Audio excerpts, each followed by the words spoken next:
عالم اسلام کے خلاف یہودی اور صفوی عزائم۔ یہود کے بارے میں اللہ تعالیٰ کا یہ فیصلہ ہے کہ ذلت اور مسکنت ان کا مقدر ہے، جہاں بھی ہوں گے ذلت کی زندگی گزاریں گے۔ یہی وجہ ہے کہ یہود اپنی مدد آپ کے تحت کبھی کوئی اسٹیٹ قائم نہ کر سکے، بلکہ دیگر اقوام کی جھولیوں سے وابستگی ہی میں انہوں نے تاریخی حوالے سے عافیت سمجھی ہے۔ موجودہ یہودی اسٹیٹ اسرائیل بھی اس سے مختلف نہیں ہے، جو استعماری صلیبی طاقتوں کے تعاون سے قیام پذیر ہوا۔ جیسے یہودی کبھی اپنی مدد آپ کے تحت کوئی نمایاں کامیابی حاصل نہیں کر سکے، ایسے ہی یہودیوں کی فکری پیداوار بھی مستقل بالذات ہو کر تاریخ میں کسی کامیابی سے ہمکنار نہیں ہوئے، بلکہ ہمیشہ مسلمانوں کے خلاف سازشیں کرنا اور اقوام غیر سے مل کر پیٹھ پیچھے چھرا گھونپنا ان کا وتیرہ رہا۔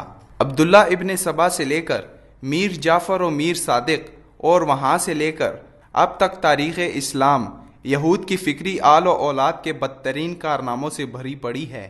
ویسے تو عبداللہ بن سبا یہودی کے نقش قدم پر چلنے والے فرقے نے پوری امت مسلمہ کو مختلف زمانوں میں کسی نہ کسی درجے میں سازشوں سے دوچار کیے رکھا، لیکن ایران اور اس کے ملحقہ علاقوں کے لوگ سبائی افکار کے حامل شیعہ قوتوں کے سب سے زیادہ نشانے پر رہے۔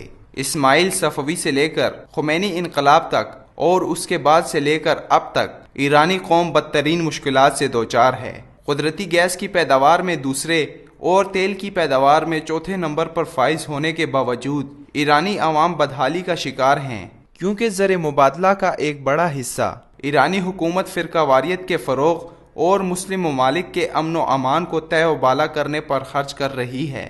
ایران کی 8% سے زائد آبادی کی یومیہ اجرت $2 ہے، جبکہ حکومتی اعداد و شمار کے مطابق 40% ایرانی خط غربت سے نیچے زندگی بسر کر رہے ہیں، لیکن آزاد ذرائع کے مطابق اس سے کہیں زائد افراد خط غربت سے نیچے کی زندگی بسر کر رہے ہیں۔ تہران یونیورسٹی کے پروفیسر ڈاکٹر راغفر کے مطابق 60% سے زائد ایرانی خط غربت سے نیچے کی زندگی گزار رہے ہیں۔ اس کے برعکس ایران اربوں ڈالر ان فرقہ وارانہ ملیشوں پر خرچ کر رہا ہے جو عراق، شام اور یمن کی تباہی کے ذمہ دار ہیں۔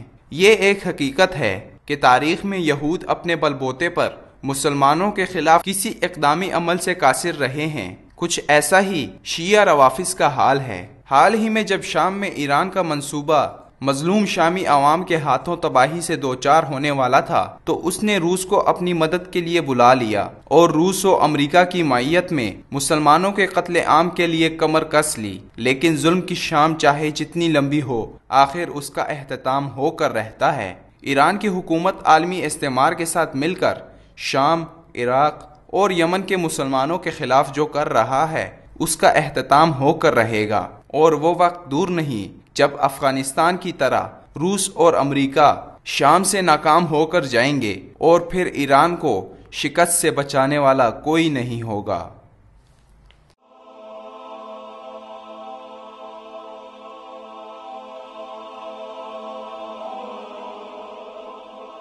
ایمان کی کرن، ہدایت کی شمع، وصال اردو۔